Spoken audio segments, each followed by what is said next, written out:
Hello friends, special set practice GK science और current affairs के इस सीरीज में आप सभी का एक बार फिर से स्वागत है। ये सेट नंबर 73 जो बिहार बीपीएससी के लिए, बिहार एसएससी पीटी मेंस दोनों के लिए, बिहार दरोगा पीटी मेंस दोनों के लिए और रेलवे और अन्य एसएससी के एग्जाम के लिए सिलेक्टेड क्वेश्चन हम जो आपको करके दे रहे हैं, इसका रिवीजन आप एग्जाम के तैयारी के एवज में निश्चित तौर पर करें और इसका रिवीजन करें, क्योंकि ये सब्जेक्ट वाइज क्वेश्चन हम आपको दे रहे हैं और किस सब्जेक्ट से कितने क्वेश्चन दे रहे हैं वो आपके स्क्रीन डिस्प्ले पर दिख रहा होगा। और वो 50 क्वेश्चन का ये सीरीज है और उसमें टोटल एनसीईआरटी बेस्ड और इंक्लूडेड प्रीवियस ईयर क्वेश्चन है। तो आप इसका रिवीजन अगर करते हैं तो आपके आगामी एग्जाम की तैयारी में काफी हेल्पफुल सिद्ध होगा ये क्वेश्चन।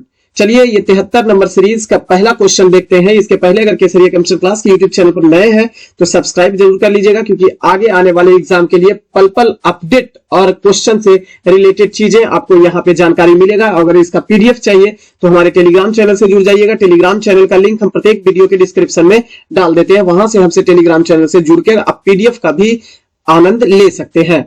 चलिए फ्रेंड्स, आज का पहला क्वेश्चन देखते हैं। निम्नलिखित में से कौन भारतीय संविधान की प्रस्तावना समिति के सदस्य थे, प्रारूप समिति के सदस्य थे? भारतीय संविधान की प्रारूप समिति के सदस्य थे।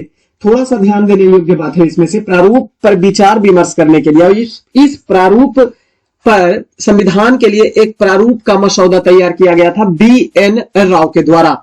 यही थोड़ा सा लिखेंगे, बी.एन. राव के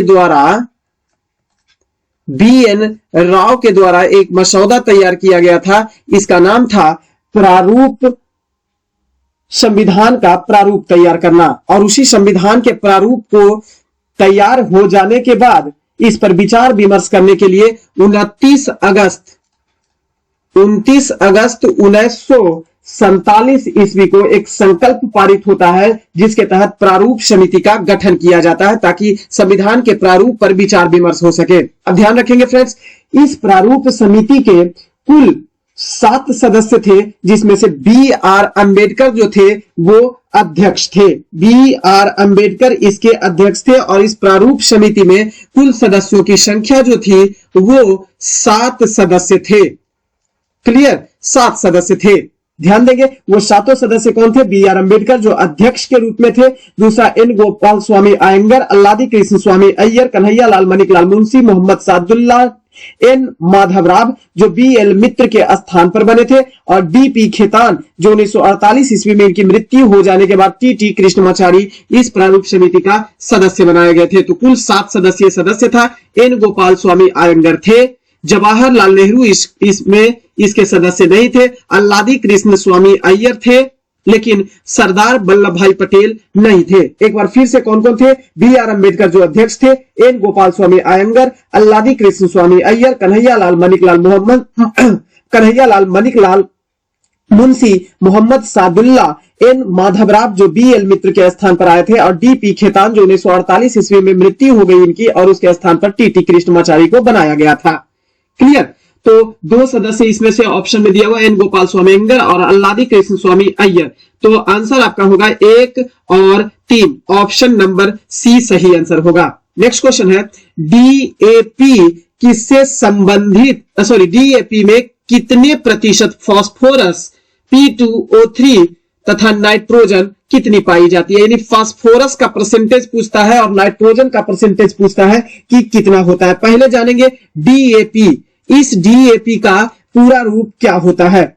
डाई अमोनियम फॉस्फेट इसका पूरा रूप होता है। डाई अमोनियम फॉस्फेट इसका पूरा रूप होता है। अब ध्यान रखिएगा, यह डाई अमोनियम फॉस्फेट का फॉर्मूला भी अगर आपसे पूछे तो NH4 के होल ट्वाइस HPO4 होता है। NH4 का होल ट्वाइस इंटू HPO4 इसका पूरा फॉर्मूला होता है। क्लियर? अब ध्यान दीजिएगा, इसमें से आपको पूछता है फास्फोरस का परसेंटेज और नाइट्रोजन का परसेंटेज कितना होता है। तो इस संगठन में फास्फोरस जो होता है वो 46 से 53% के बीच पाया जाता है। 46 से 53% पाया जाता है फास्फोरस। इसका परास 46 से 53% होता है, जबकि नाइट्रोजन जो होता है वो 18 से 21% के बीच पाया जाता है। तो आपका सही आंसर जो होगा वो ऑप्शन नंबर बी सही आंसर होगा। नेक्स्ट क्वेश्चन है, उपर्युक्त में से कौन सा सही सुमेलित नहीं है? हॉर्नबिल महोत्सव नागालैंड में मनाया जाता है, बिल्कुल सही है। खर्ची पूजा जो है वो मनाया जाता है त्रिपुरा में, जो जुलाई और अगस्त महीना में मनाया जाता है। या तो जुलाई में मनाया जाएगा या तो अगस्त महीना में मनाया जाता है। तो यहां लिखेंगे त्रिपुरा में मनाया जाता है, अगरतला में। अगर तल्ला में मनाया जाता है जुलाई महीना में या अगस्त के महीने में मनाया जाता है। जबकि चिरियोबा महोत्सव मणिपुर में मनाया जाता है और बांग्ला महोत्सव मेघालय में मनाया जाता है, बिल्कुल सही। तो सही आंसर आपका होगा ऑप्शन नंबर बी सुमेलित नहीं था।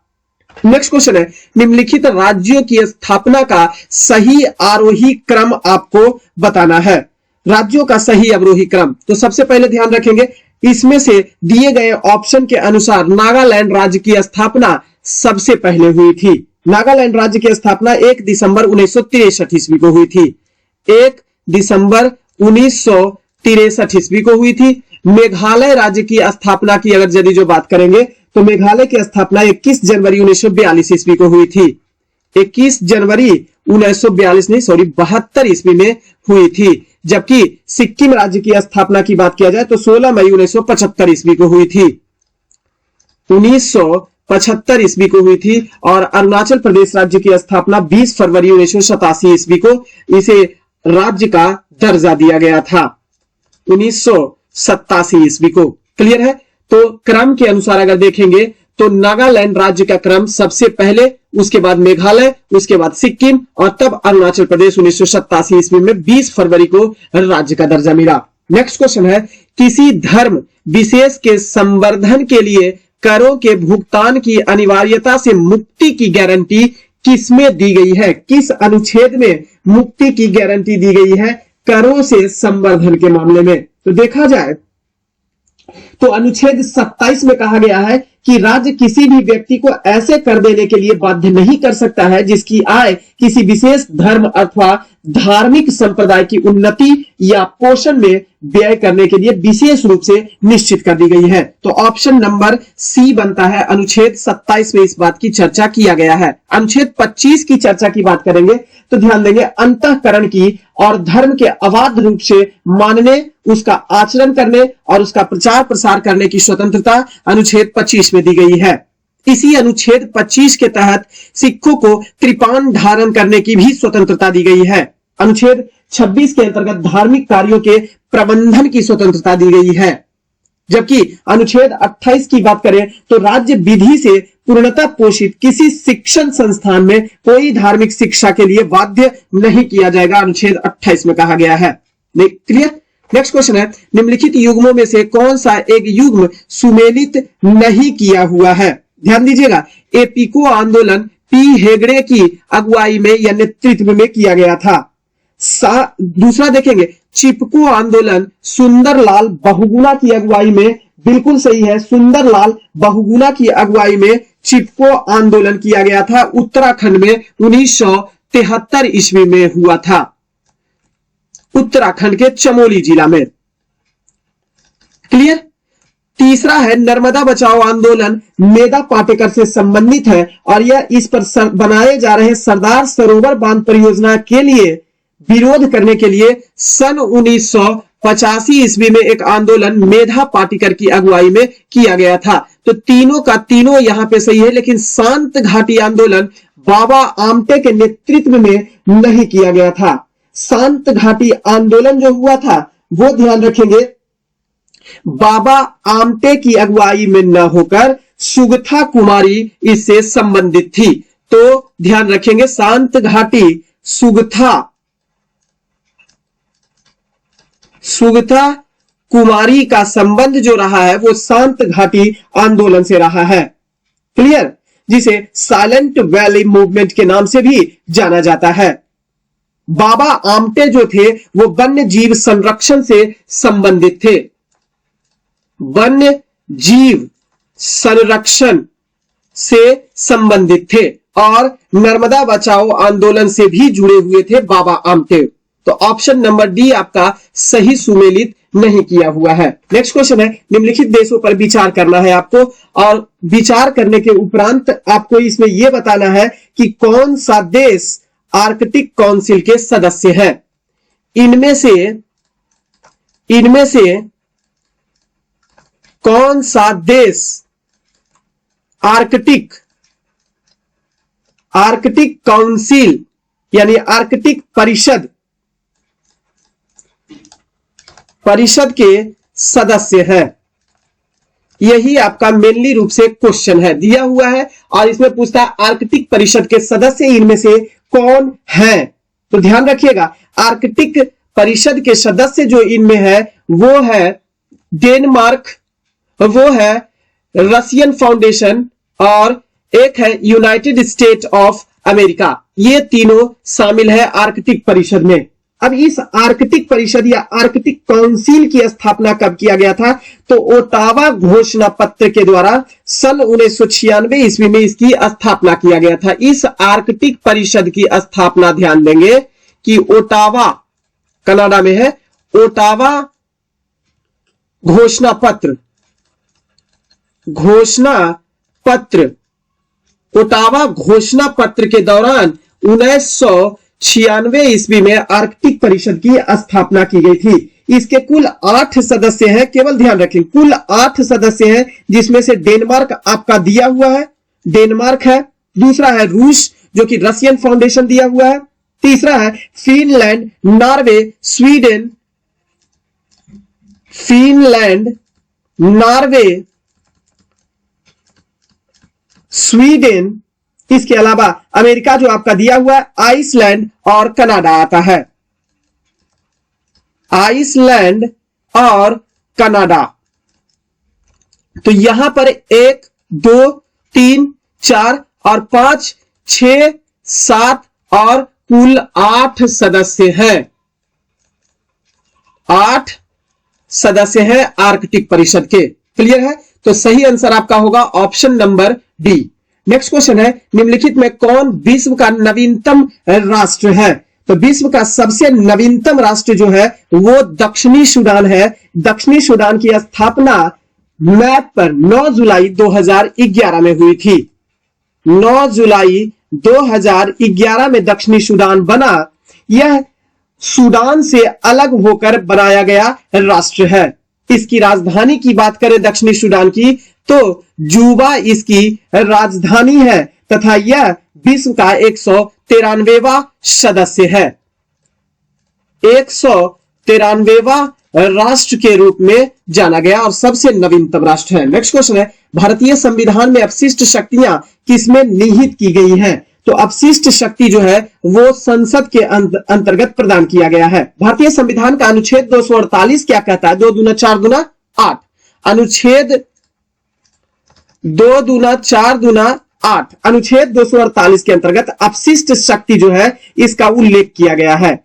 भारत में अपशिष्ट शक्तियों पर या अपशिष्ट विषय पर विधि बनाने का जो अधिकार दिया गया है वो संसद को अधिकार दिया गया है।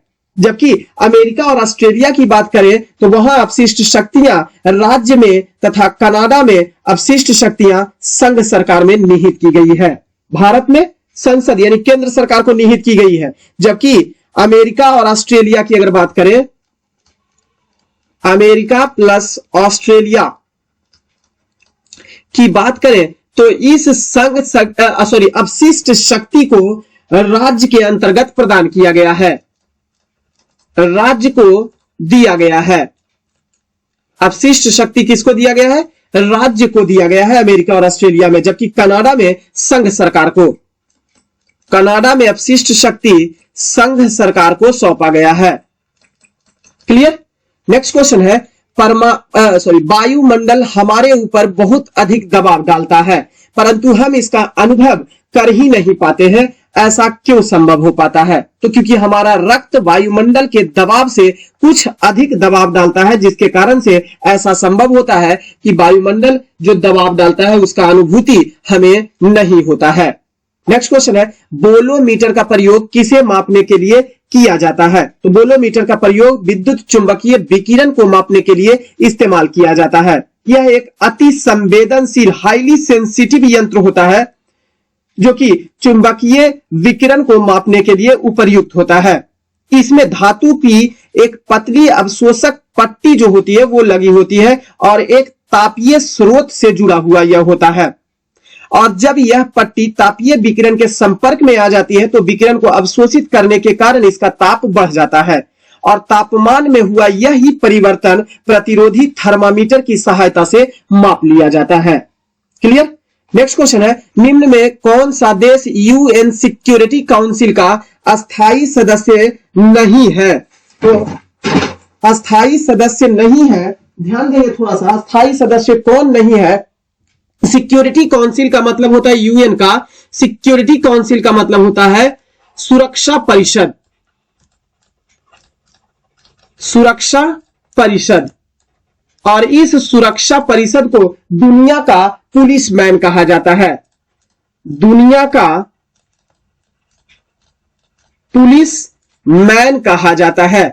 क्लियर। यह सुरक्षा परिषद जो होता है संयुक्त राष्ट्र संघ का एक अभिन्न अंग होता है, जो 6 अंगों में से एक अंग ये भी है। संयुक्त राष्ट्र संघ के अन्य अंग जो है, अन्य जो भाग है वो महासभा के रूप में, जनरल असेंबली के रूप में, दूसरा सुरक्षा परिषद यानी सिक्योरिटी काउंसिल के रूप में, तीसरा आर्थिक एवं सामाजिक परिषद यानी इकोनॉमिक एंड सोशल काउंसिल के रूप में, चौथा प्रन्यास परिषद यानी ट्रस्टीशिप के रूप में, पांचवा अंतरराष्ट्रीय न्यायालय इंटरनेशनल कोर्ट ऑफ जस्टिस के रूप में और सचिवालय यानी सेक्रेटरिएट के रूप में छठा अंग माना जाता है, जिसमें से सुरक्षा परिषद दुनिया का पुलिस मैन कहलाता है। और इसके अंतर्गत 5 अस्थायी सदस्य होते हैं। इस सुरक्षा परिषद में 5 अस्थायी सदस्य तथा 10 अस्थायी सदस्य के रूप में सदस्यता वाले देश होते हैं। अस्थायी सदस्य के रूप में अमेरिका, रूस, ब्रिटेन, फ्रांस और चीन को शामिल किया जाता है। कहते हैं ABC को फार दो यानी अमेरिका, दूसरा है ब्रिटेन, तीसरा है चाइना और को साइलेंट रखेंगे और फा से फ्रांस और र से रसिया को शामिल किया जाता है, जो अस्थायी सदस्य होते हैं। क्लियर। तो कौन सा इसमें अस्थायी सदस्य के अंतर्गत नहीं आता है? तो ध्यान देंगे स्पेन जो है वो अस्थायी सदस्य नहीं है। नेक्स्ट क्वेश्चन है, निम्न में से किस रंग का तरंगदैर्घ्य सबसे अधिक होता है? तो तरंगदैर्घ्य की अगर बात करेंगे तो 7 रंगों की टोटल बात करेंगे। विबग्योर के रूप में हम लोग जानते हैं, VIBGYOR, violet, indigo, blue, green, yellow, orange और रेड। तो रेड रंग, लाल रंग सबसे ऊपर में है। तो इसको केवल एक ही ट्रिक याद रखिएगा कि कोई बात नहीं बेटा, तोरा सब कुछ तो कमजोर है, सब कुछ कम है, लेकिन धैर्य रखो, तुम्हारा तरंगदैर्घ्य सबसे ज्यादा है। यानी कि केवल और केवल इसका तरंगदैर्घ्य ही एक ऐसा अवयव है जो सबसे अधिक होता है। बाकी सब चीज विकिरण इसका पूछ दे, विक्षेपण पूछ दे आपको, अन्य कोई भी चीज इसके बारे में आपको पूछ दे तो ध्यान रखिएगा इसका सबसे कम होता है सभी चीज। लेकिन धैर्य रखने की बात है, धैर्य रखेंगे तो तरंगदैर्घ्य इसका सबसे ज्यादा होता है। तो लाल रंग का तरंगदैर्घ्य जो होता है वो सबसे ज्यादा होता है। और जब इसका तरंगदैर्घ्य सबसे ज्यादा होता है तो ऊपर से नीचे की ओर जब आते हैं तो तरंगदैर्घ्य में कमी होती है और वायलेट यानी बैंगनी रंग का तरंगदैर्घ्य सबसे कम होता है। लेकिन बैंगनी रंग का तरंगदैर्घ्य के अलावा बाकी सभी चीजें जो होती है वो सभी चीज अधिक होती है। क्लियर। इतना कंसेप्ट याद रखेंगे तो निश्चित तौर पर याद रहेगा। लाल रंग के तरंगदैर्घ्य परिसर भी अगर देख लिया जाए तो 7.5 गुने 10⁻⁵ सेंटीमीटर होता है। 7.5 गुने 10⁻⁵ सेंटीमीटर के बराबर लाल रंग का तरंगदैर्घ्य होता है, जो सबसे ज्यादा होता है। यही कारण है कि तरंगदैर्घ्य इसका अधिक होने के कारण यह लंबी दूरी तक दिखाई देता है। लेकिन इसके विपरीत बैंगनी रंग का तरंगदैर्घ्य सबसे कम होता है, जो कि 4 गुने 10⁻⁵ सेंटीमीटर होता है बैंगनी रंग का तरंगदैर्घ्य, जिसके कारण से ध्यान दीजिएगा, इसलिए बैंगनी रंग की दृश्यता यानी विजुअलिटी जो होती है वो सबसे कम होती है। नेक्स्ट क्वेश्चन है, निम्नलिखित कौन सा कथन इसमें से सत्य है? तो ध्यान दीजिएगा कौन सा कथन सत्य है। प्रकाश का वेग सबसे अधिक होता है, दूसरा है ध्वनि का वेग सबसे अधिक होता है, आकाशीय पिंडों का वेग सबसे अधिक होता है, या रॉकेट का वेग सबसे अधिक होता है। तो निर्वात में प्रकाश की चाल 3 × 10⁸ मीटर पर सेकेंड होता है और ध्वनि का गति जो होता है वो 332 मीटर पर सेकेंड होता है। तो प्रकाश की गति सदैव ध्वनि की गति से ही अधिक होती है, प्रकाश की गति सर्वाधिक गति होती है। ऑप्शन नंबर ए। नेक्स्ट क्वेश्चन है, सामान्य दाब पर किसी अति चालक द्वारा प्राप्त अधिकतम ताप जो होता है वो कितना होता है? तो सामान्य दाब पर या वायुमंडलीय दाब कहेंगे, एटमॉस्फेरिक प्रेशर कहेंगे या सामान्य दाब, एक ही बात है। पर किसी अति चालक द्वारा प्राप्त जो अधिकतम तापमान होता है वो 138 केल्विन होता है। अधिकतम ताप वाला जो अति चालक पदार्थ होता है उसे सेरेमिक पदार्थ के नाम से जाना जाता है। अति चालक जो अधिकतम ताप रखता है, ऐसा अधिकतम ताप रखने वाला अति चालक पदार्थ सेरेमिक पदार्थ कहलाता है। और इस सेरेमिक पदार्थ के अंतर्गत शामिल किया जाता है मरकरी को शामिल किया जाता है, बेरियम को शामिल किया जाता है, इसके अलावा कैल्शियम को, कॉपर को, ऑक्सीजन को, कैल्शियम, कॉपर और ऑक्सीजन को शामिल किया जाता है। क्लियर? नेक्स्ट क्वेश्चन है, जब टीवी स्विच ऑन किया जाता है, टीवी का स्विच जब ऑन करते हैं तो क्या होता है? श्रव्य और दृश्य दोनों एक साथ प्रारंभ होते हैं कि श्रव्य तुरंत सुनाई देता है परंतु दृश्य बाद में दिखाई देता है। दृश्य तुरंत आरंभ हो जाता है लेकिन श्रव्य बाद में सुनाई देता है क्योंकि ध्वनि प्रकाश की अपेक्षा कम वेग से चलती है।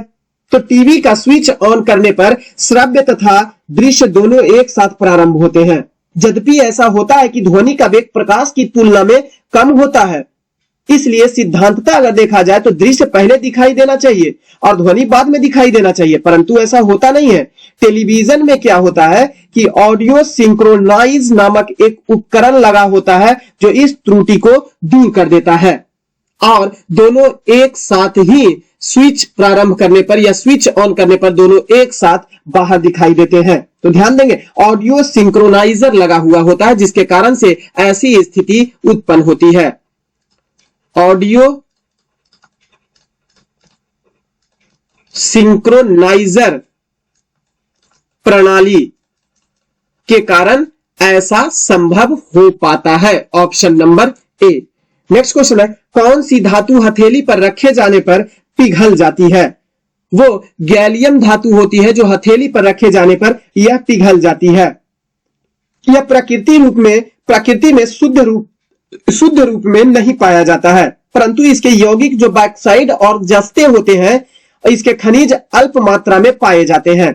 गैलियम के गलनांक की बात किया जाए, मेल्टिंग पॉइंट की बात किया जाए तो 29.8 डिग्री सेल्सियस होता है और मानव शरीर का तापमान की अगर बात किया जाए तो 37 डिग्री सेल्सियस तापमान होता है। यही कारण है कि गैलियम जो होता है हथेली पर जैसे ही रखेंगे तो हमारे हथेली का तापमान ही होता है 37 डिग्री सेल्सियस तापमान और इस गैलियम का तापमान होता है 29.8 डिग्री सेल्सियस तापमान।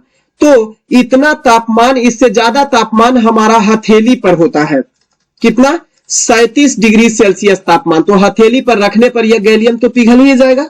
तो ऑप्शन नंबर सी सही होगा। नेक्स्ट क्वेश्चन है, भारत में शास्त्रीय भाषाओं की संख्या कितनी है? ध्यान देंगे, भारत में शास्त्रीय भाषाओं की संख्या वर्तमान समय में 6 है और इस 6 शास्त्रीय भाषाओं को 2004 से 14 के बीच में शास्त्रीय भाषा का दर्जा दिया गया था। पहला शास्त्रीय भाषा के रूप में तमिल को 2004 में जोड़ा गया था।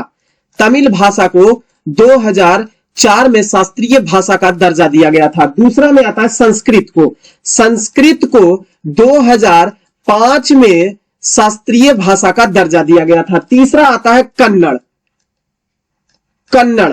कन्नड़ को 2008 में शास्त्रीय भाषा का दर्जा दिया गया था और चौथा में आता है तेलुगु को भी कन्नड़ के साथ 2008 में ही शास्त्रीय भाषा का दर्जा दिया और पांचवा जो है वो आता है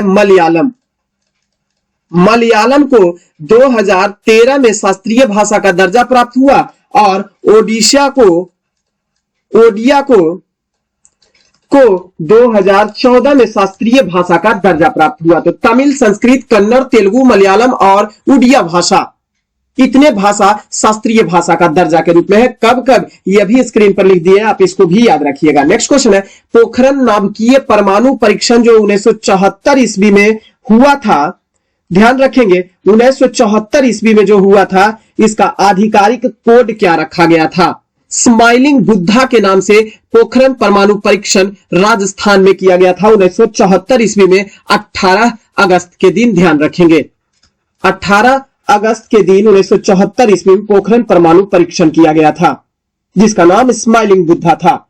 परीक्षण के बाद भारत विश्व का 6ठा परमाणु शक्ति संपन्न देश बन गया था। इसी पोखरण परमाणु परीक्षण के बाद भारत 6th परमाणु शक्ति संपन्न देश बन गया था। ध्यान रखेंगे, फिर से 11 और 13 मई 1998 के मध्य भारत ने पोखरण में ही 5 परमाणु परीक्षण किए, जिसे ऑपरेशन शक्ति नाम दिया गया था। बाद में 11 से 13 मई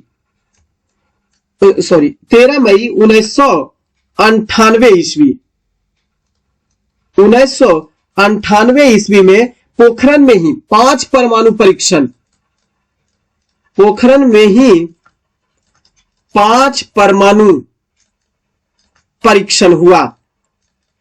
इस परमाणु परीक्षण का नाम जो रखा गया वो रखा गया ऑपरेशन शक्ति, ऑपरेशन शक्ति रखा गया। क्लियर है? नेक्स्ट क्वेश्चन है, विषाणु की खोज किसके द्वारा किया गया था? विषाणु की खोज दिमित्री इवानोवस्की के द्वारा, जो रूसी जैव वैज्ञानिक थे, इनके द्वारा किया गया था 1892 ईस्वी में, जब इन्होंने तंबाकू से मोज़ेक रोग की खोज कर रहे थे। इसी समय टोबैको मोज़ेक वायरस नाम की विषाणु की खोज किया गया था। तो ध्यान रखेंगे option number A, Dmitri Ivanovsky, जो कहां के थे? रूस के जीव वैज्ञानिक थे, जिन्होंने विषाणु की खोज 1892 ईस्वी में टोबैको यानी कि तंबाकू में की थी, तंबाकू से की थी। नेक्स्ट क्वेश्चन है, निम्नलिखित कौन पुष्प का एक भाग नहीं है? पुष्प, मुख्य रूप से पुष्प जो होते हैं, पौधे के पुष्प जो होते हैं, 2 भागों में बटे होते हैं। एक सहायक पुष्प के 2 अंग होते हैं, एक सहायक अंग होता है और दूसरा होता है जरूरी अंग, कंपल्सरी ऑर्गन्स होता है। अब सहायक अंग कौन सा होता है? कैलिक्स और कोरोला जो होता है वो सहायक अंग होता है। पुष्प में 4 अंग, कैलिक्स, कोरोला, एंड्रोसियम और गाइनोसियम। तो कैलिक्स जो होता है और कोरोला जो होता है वो सहायक अंग होता है। यहां पे दिया हुआ कोरोला, अब कैलिक्स लिख देते हैं।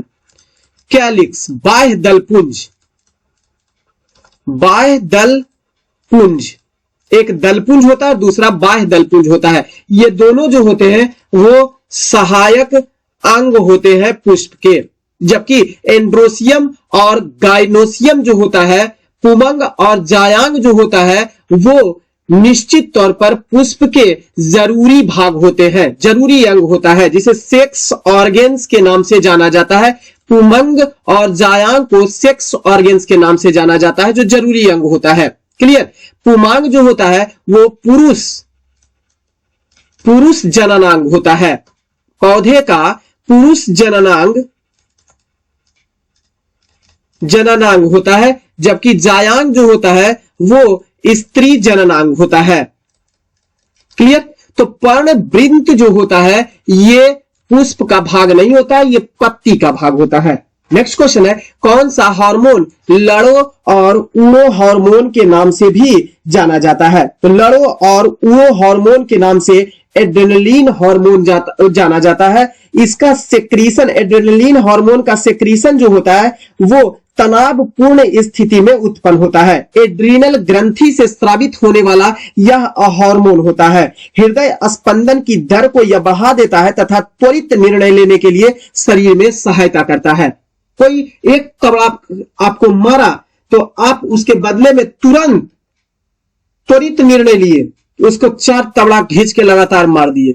यही काम होता है लड़ो और उड़ो हार्मोन का, फाइट एंड फ्लाइट हार्मोन का। एड्रेनलिन हार्मोन होता है जो एड्रीनल ग्रंथि से स्रावित होता है। क्लियर। नेक्स्ट क्वेश्चन है, बेरोजगारी बढ़ने से गरीबी बढ़ती है। बेरोजगारी बढ़ने से गरीबी बढ़ती है, ऐसा क्यों?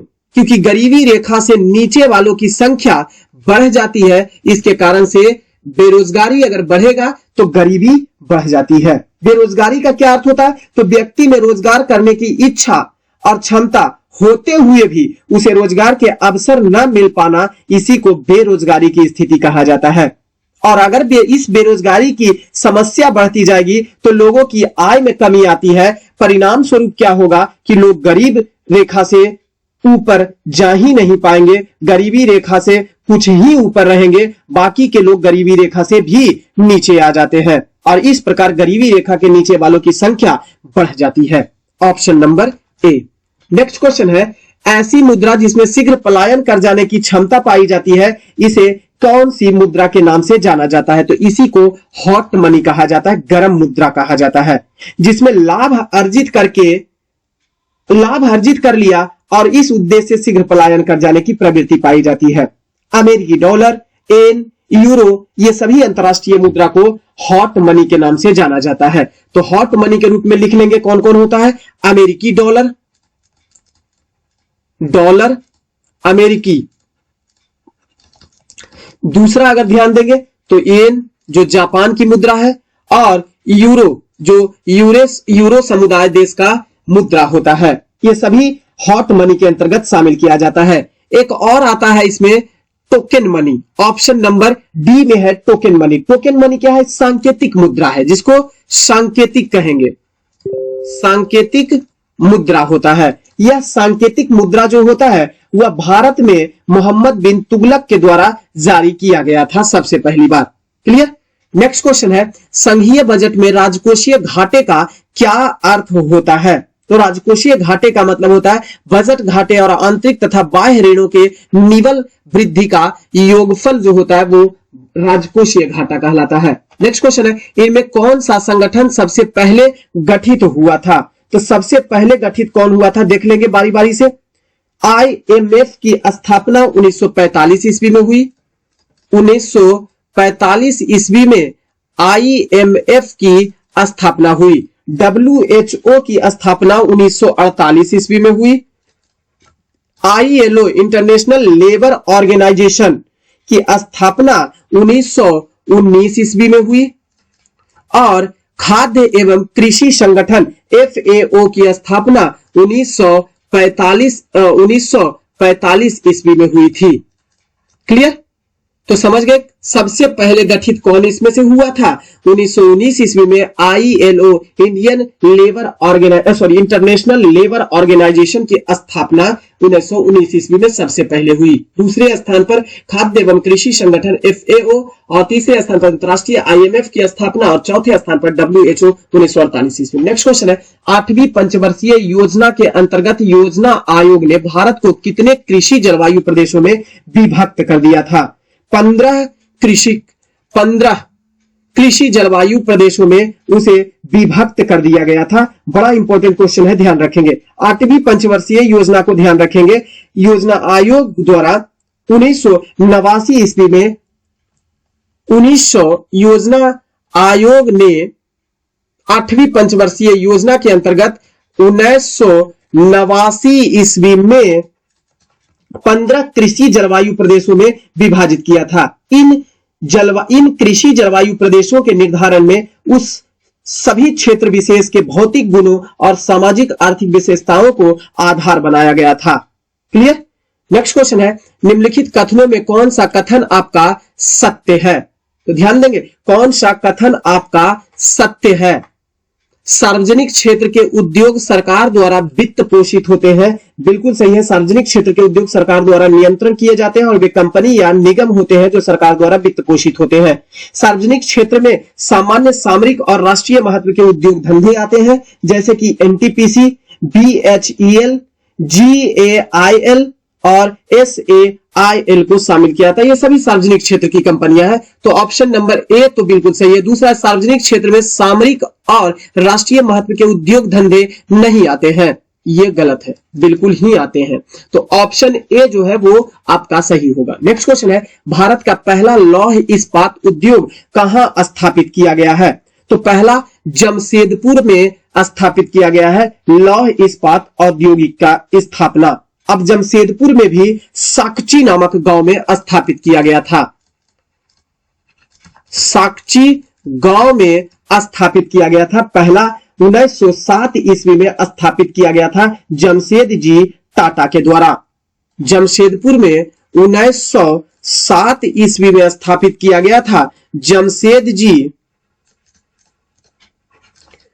टाटा के द्वारा स्थापित किया गया था। जमशेद जी टाटा जो है वो लौह इस्पात उद्योग के पहले संस्थापक के रूप में जाने जाते हैं। और ध्यान दिया जाए, यह वर्तमान में लौह इस्पात उद्योग जो है उसे टिस्को के नाम से जाना जाता है।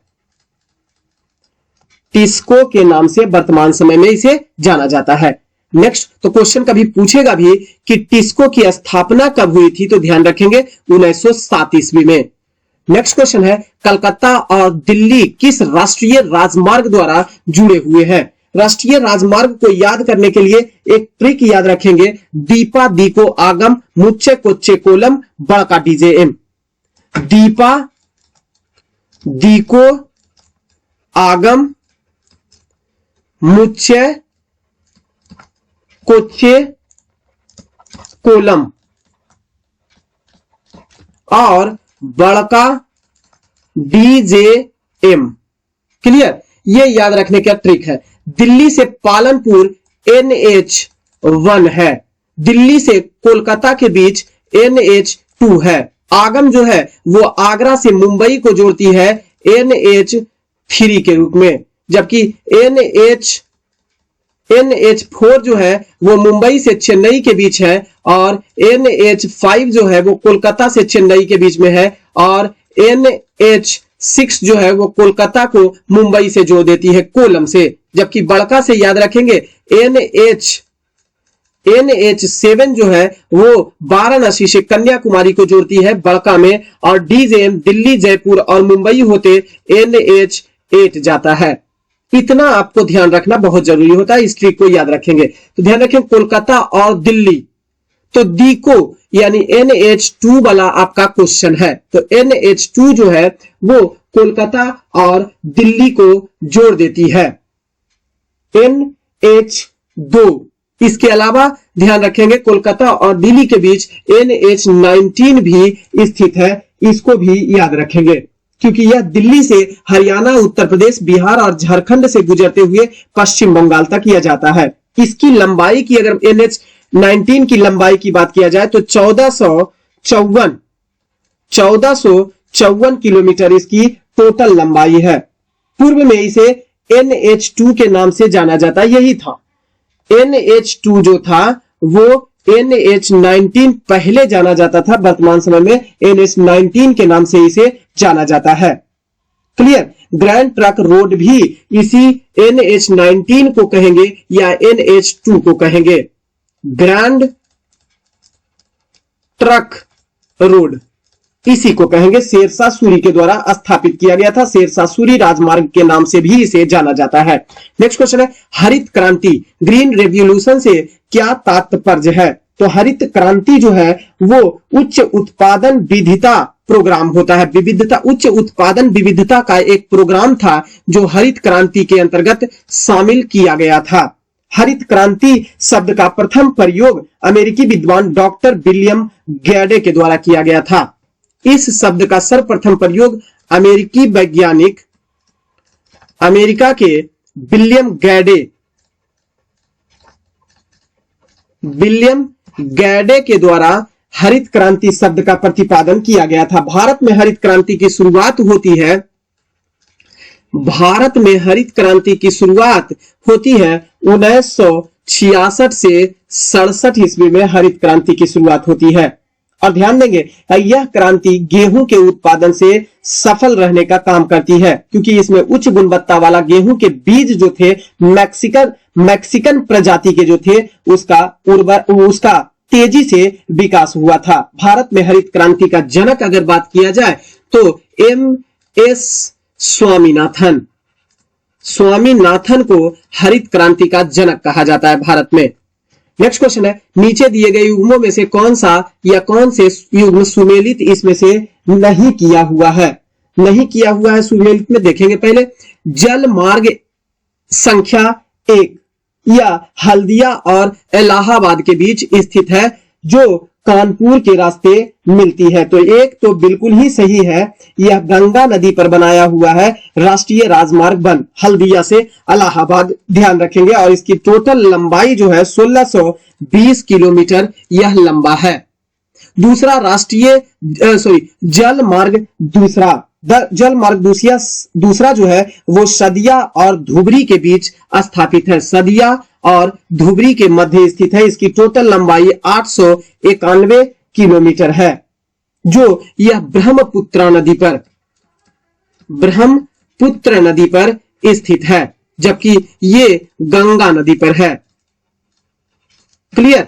तीसरा जो है वो है आपका राष्ट्रीय जल मार्ग संख्या 3। यह राष्ट्रीय जल मार्ग संख्या 3 जो है वो केरल में कोट्टापुरम के बीच स्थित है। कोट्टापुरम से कोल्लम के बीच स्थित है राष्ट्रीय राजमार्ग संख्या 3। तो यहां पे दिया हुआ है कोट्टापुरम से कोल्लम तक, ध्यान रखेंगे। केरल में कोट्टापुरम से कोल्लम तक पश्चिमी तटीय नहरों को यह मिलाने का काम करती है। इसकी कुल लंबाई की अगर यदि जो बात किया जाए तो इसकी कुल लंबाई है 205 किलोमीटर।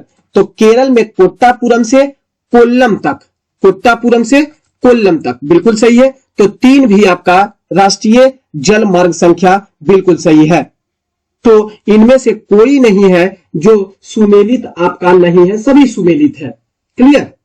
नेक्स्ट क्वेश्चन है, सुएज नहर के दोनों सिरों पर स्थित पतन कौन सा है? सुएज नहर के दोनों सिरों पर, सबसे पहले सुएज नहर की कहानी के बारे में थोड़ा सा जानकारी ले लेंगे। सुएज नहर का निर्माण 1869 ईस्वी में किया गया था और इसका निर्माण कार्य 1854 ईस्वी में एक फ्रांसीसी इंजीनियर फर्डिनांड डी लेसेप्स को सौंपा गया था। इस नहर की लंबाई की अगर यदि जो बात किया जाए तो 168 किलोमीटर यह लंबा है। इसकी औसत गहराई की बात किया जाए, अगर बात किया जाए तो 16-15 मीटर है। चौड़ाई की बात किया जाए तो 365 मीटर, चौड़ाई इसकी 365 मीटर यह चौड़ा है सुएज नहर। और न्यूनतम चौड़ाई भी इसकी है, तो न्यूनतम चौड़ाई 60 मीटर है।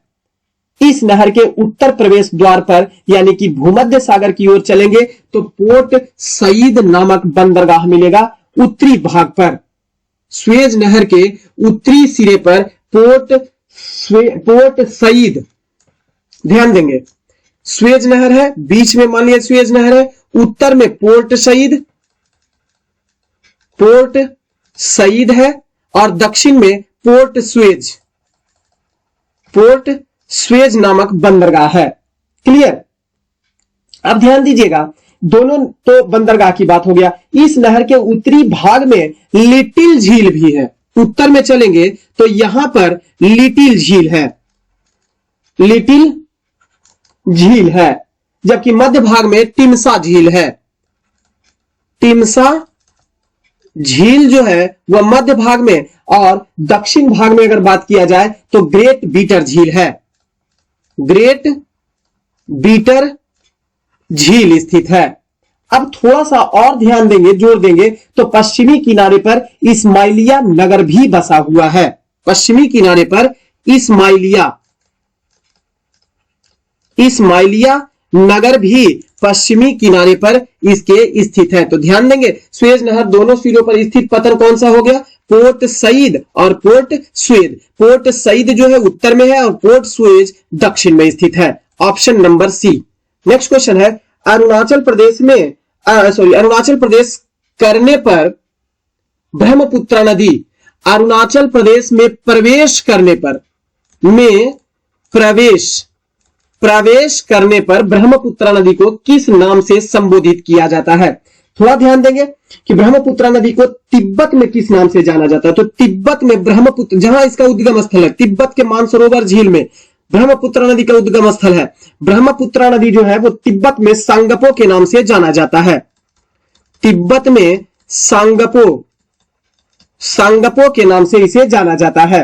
अरुणाचल प्रदेश में इसे दिहांग और असम के सदिया और धुबरी के बीच ब्रह्मपुत्रा के नाम से जाना जाता है। तो दिहांग के नाम से अरुणाचल प्रदेश में इसे जाना जाता है, लेकिन ब्रह्मपुत्रा के नाम से असम में जाना जाता है। असम में ब्रह्मपुत्रा। क्लियर? और यही ब्रह्मपुत्रा नदी को बांग्लादेश में जमुना कहा जाता है। बांग्लादेश में जमुना कहा जाता है। क्लियर? नेक्स्ट क्वेश्चन है, किस वैदिक साहित्य में मोक्ष की चर्चा प्रदान की गई है? उपनिषद में मोक्ष की चर्चा की बात कही गई है। मोक्ष शब्द का उच्चार श्वेताश्वर उपनिषद में भी कौन सा? श्वेताश्वर उपनिषद में, श्वेताश्वर उपनिषद में किया गया। उपनिषदों की कुल संख्या कितनी बताई गई है? कुल संख्या उपनिषद की 108 बताई गई है। इसका शाब्दिक अर्थ होता है समीप बैठना। क्लियर? उपनिषद को शंकराचार्य ने ब्रह्म ज्ञान कहा था। उपनिषद को बड़ा लिखना जरूरी है। उपनिषद को शंकराचार्य ने ब्रह्म ज्ञान कहा था। ब्रह्म ज्ञान की संज्ञा दिया। क्लियर? नेक्स्ट क्वेश्चन है, गुप्त साम्राज्य का वास्तविक संस्थापक कौन है? गुप्त साम्राज्य की स्थापना श्री गुप्त के द्वारा किया गया था। गुप्त वंश की स्थापना श्री गुप्त के द्वारा किया गया था, लेकिन इसका वास्तविक संस्थापक जो है वो चंद्रगुप्त प्रथम को माना जाता है। श्री गुप्त 240 ईस्वी से 280 ईस्वी तक शासन करता है और गुप्त वंश की स्थापना करता है, जिसे आदि राज से भी संबोधित किया जाता है और महाराजा की भी उपाधि धारण किया था। चंद्रगुप्त प्रथम का शासन काल जो रहा वो 319 से लेकर 350 ईस्वी तक इसका शासन काल रहा था। यह गुप्त राजवंशों का प्रथम शासक था जिसने महाराजा धीराज की उपाधि धारण की थी। महाराजा धीराज की उपाधि धारण करने वाला शासक था। गुप्त संवत भी इसी के द्वारा चलाया हुआ है। गुप्त संवत की शुरुआत भी इसी के द्वारा 319 से 20 ईस्वी में किया था, अपने राज्याभिषेक के खुशी में। नेक्स्ट क्वेश्चन है, मध्य एशिया के किस शासक ने 1192 ईस्वी में उत्तर भारत पर विजय प्राप्त किया था? Shihabuddin Mohammad Ghori. Option number C, Shihabuddin Mohammad Ghori ने 1192 ईस्वी में तराइन के द्वितीय युद्ध में मध्य एशिया का शासक शिहाबुद्दीन मोहम्मद गौरी, जो कि पृथ्वीराज चौहान को पराजित कर दिया था। किसको पराजित किया? पृथ्वीराज चौहान। पृथ्वीराज चौहान को पराजित कर दिया था। किसमें? तराइन के द्वितीय युद्ध में। तराइन के द्वितीय युद्ध में पराजित किया था 1192 ईस्वी में। क्लियर? नेक्स्ट क्वेश्चन है, कृष्णदेवराय के दरबार में अष्ट दिग्गज रहे थे।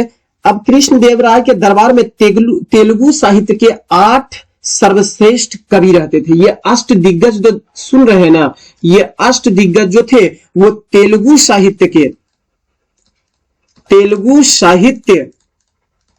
के 8 कवि का ग्रुप था जिसे अष्ट दिग्गज की संज्ञा दिया गया था। इस अष्ट दिग्गज में कालिदास, बराहमिहिर, धनवंतरी, छनपक, अमर सिंह, शंकु, सॉरी ये तो चंद्रगुप्त द्वितीय का हमने नवरत्न बताया था। कृष्णदेव राय के दरबार में जो तेलुगु साहित्य के 8 कवि रहते थे उसे अष्ट दिग्गज की संज्ञा दिया गया था। क्लियर? इस अष्ट दिग्गज में अष्ट प्रधान या अष्ट दिग्गजों का मंत्री परिषद हुआ करता था। ये तेलुगु साहित्य के 8 सर्वश्रेष्ठ कवि होते थे, ध्यान देंगे। और इस अष्टप्रधान को या अष्ट दिग्गजों को मंत्री परिषद समाज के रक्षक कार्य में रखा जाता था।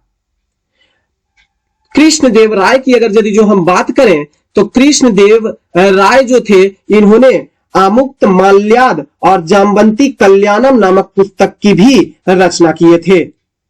क्लियर। शास्त्रीय युग का काल माना जाता है तेलुगु साहित्य को, जो कृष्णदेव राय के दरबार में थे। तो 8 तेलुगु कवि थे, option number B. Next question है, 19वीं शताब्दी के उत्तरार्ध में नव हिंदूवाद के सर्वश्रेष्ठ प्रतिनिधि के रूप में किसे जाना जाता है? स्वामी विवेकानंद को सर्वश्रेष्ठ प्रतिनिधि के रूप में नव हिंदूवाद का माना जाता है। इन्होंने 1863 से 1902 ईस्वी में रामकृष्ण परमहंस की शिक्षाओं को साकार करने और उसका प्रचार करने का भारत दर्शन का साधारण भाषा में वर्णन करने का श्रेय दिया जाता है। शिकागो में भी 1893 ईस्वी में गए थे और विश्व धर्म सम्मेलन को संबोधित किया था और सनातन धर्म का विख्याति किया था। नेक्स्ट क्वेश्चन है, किसने कहा कि यदि भगवान अस्पृश्यता को सहन करते हैं, मतलब छुआछूत को अगर सहन करते हैं, तो मैं उन्हें कभी भगवान मानूंगा ही नहीं? यह बाल गंगाधर तिलक का कथन है। नेक्स्ट क्वेश्चन है, शारदा अधिनियम के अंतर्गत लड़कियों एवं लड़कों के विवाह की न्यूनतम आयु कितनी रखी गई थी? तो लड़कियों की 14 वर्ष शारदा अधिनियम के अंतर्गत और लड़कों की आयु 18 वर्ष रखी गई थी। अब यह अधिनियम जो है, यह शारदा अधिनियम जो है वो डॉक्टर हरविलास शारदा के प्रयास से 1929 ईस्वी में बाल विवाह निरोध अधिनियम के रूप में सामने आया था। डॉक्टर हरविलास शारदा के प्रयास से आया 1929 ईस्वी में क्या आया? बाल विवाह निरोधक अधिनियम। बाल विवाह निरोधक अधिनियम को लाया गया था, जिसमें लड़कियों के विवाह की न्यूनतम सीमा 14 वर्ष और लड़कों की 18 वर्ष रखी गई थी। नेक्स्ट क्वेश्चन है, निम्नलिखित में से किस सत्याग्रह आंदोलन में गांधी जी ने प्रत्यक्ष रूप से भाग नहीं लिया था? बाइकोम सत्याग्रह में, बाइकोम सत्याग्रह में महात्मा गांधी प्रत्यक्ष रूप से भाग नहीं लिए थे। यह बाइकोम सत्याग्रह 1924 से 1925 ईस्वी में त्रावणकोर में आयोजित हुआ था। यह त्रावणकोर कहां था? जो केरल का हिस्सा था। त्रावणकोर में निम्न जातियों के मंदिर में प्रवेश एवं मंदिर के निकट निर्मित सड़कों के उपयोग को लेकर ऐसा हुआ था। गांधी जी ने बाइकोम सत्याग्रह में प्रत्यक्ष रूप से भाग नहीं लिया था, लेकिन इसके अलावा बात किया जाए खेड़ा सत्याग्रह, इसके अलावा बात किया जाए राजकोट सत्याग्रह और असहयोग आंदोलन, इसमें इसका नेतृत्व ही महात्मा गांधी ने किया था। क्लियर। नेक्स्ट क्वेश्चन है, बिहार में राष्ट्रीय कॉलेज और विद्यालय संबंधित है। तो बिहार में राष्ट्रीय कॉलेज और विद्यालय जो है वो ध्यान रखेंगे विद्यापीठ है, जिसमें से 1926 ईस्वी में एक कॉलेज, 15 मिडिल और 10 प्राइमरी स्कूल बिहार में हुआ करते थे। क्लियर। नेक्स्ट क्वेश्चन है, बिहार में राम विनोद सिंह ने कहां एक खादी केंद्र की स्थापना किया था? तो मधुबनी में राम विनोद सिंह ने एक खादी केंद्र की स्थापना आचार्य कृपलानी की सहायता से किया था। आचार्य कृपलानी की सहायता से। क्लियर। नेक्स्ट क्वेश्चन है, बिहार का कौन सा स्थान गांधी जी के शब्दों में तीर्थ स्थान रहा है? तो आधुनिक तीर्थ स्थान रहा है। आधुनिक तीर्थ स्थान रहा है। तो ध्यान दीजिएगा, यह तीर्थ स्थान जो है वो क्वेश्चन है, बिहार का कौन सा स्थान गांधी जी के शब्दों में तीर्थ स्थान रहा है? केवल तीर्थ स्थान रहा है। आधुनिक तीर्थ स्थान भी रहा था, लेकिन आधुनिक तीर्थ स्थान जो रहा था वो दरभंगा रहा था आधुनिक तीर्थ स्थान में। तो तीर्थ स्थान की बात किया जाए तो तीर्थ स्थान रहा था बिहार गांधी जी के जीरादेई, ठीक, केवल तीर्थ स्थान। आप एक आधुनिक तीर्थ स्थान पूछता है, आधुनिक तीर्थ स्थान, तो आधुनिक तीर्थ स्थान की संज्ञा बिहार के दरभंगा जिले को गांधी जी ने ही प्रदान किया था, क्लियर। लेकिन जीरादेई जो सीवान में है, जीरादेई को तीर्थ स्थान के नाम से बिहार का जाना जाता है, गांधी जी ने कहा था। नेक्स्ट क्वेश्चन है, कौन सा जिला फिर देखिए क्वेश्चन आ गया, महात्मा गांधी के शब्दों में आधुनिक तीर्थ स्थान कौन सा था, तो वो दरभंगा रहा है, खादी भंडार के कारण। क्यों, तो खादी भंडार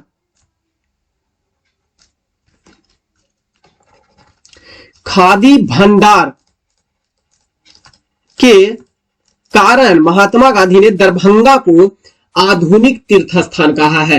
नेक्स्ट क्वेश्चन है, प्रधानमंत्री मोदी फरवरी 2023 में नई दिल्ली में ओलाफ अस्कोल्ज के साथ बातचीत कर रहे हैं। ओलाफ अस्कोल्ज किस देश के चांसलर हैं, तो ये वर्तमान समय में जर्मनी के चांसलर हैं। नेताओं ने मई 2022 में आयोजित 6वें अंतर सरकारी परामर्श के प्रमुख परिणाम की प्रगति की समीक्षा करने के लिए यह बातचीत शुरू की है। नेक्स्ट क्वेश्चन है, दूसरा Semicon India future design road show किस शहर में शुरू किया गया है, तो वो बेंगलुरु में शुरू किया गया है, ऑप्शन नंबर ए है। नेक्स्ट क्वेश्चन है, IREDA नवीकरणीय ऊर्जा परियोजनाओं को वित्त पोषित करने के लिए GIFT सिटी में कार्यालय स्थापित करेगा। GIFT सिटी कहां स्थित है, ये गांधीनगर में स्थित है, ऑप्शन नंबर डी गांधीनगर में स्थित है।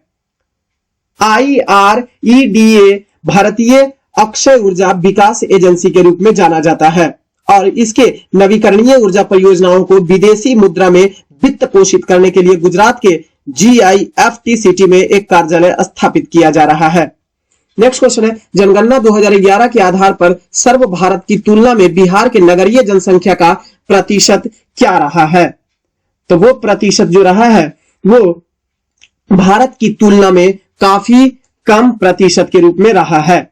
समस्तीपुर बिहार का सबसे कम नगरीकृत जिला के रूप में उभरा है। अगर बिहार में देखते हैं तो बिहार में सबसे कम नगरीकृत जिला, बिहार में सबसे कम नगरीकृत जिला जो है वो है समस्तीपुर, क्लियर। ये फ्रेंड्स 50 क्वेश्चन का सीरीज आपको कैसा लगा जरूर कमेंट बॉक्स में बताइएगा, और अगर कोई कमी रहता है तो उसको भी हम सुधार करने का पूरा प्रयास करेंगे। लेकिन आप अपना रिवीजन को तैयार रखिए, समय एग्जाम तो अपने समय पर आएगा और जाएगा, लेकिन आप पीछे न रह जाए, इसके लिए अपनी तैयारी को बरकरार रखिएगा। फिलहाल आज की सेवा को देते विराम, फिर मिलेंगे अगले सेट प्रैक्टिस में। बहुत बहुत धन्यवाद।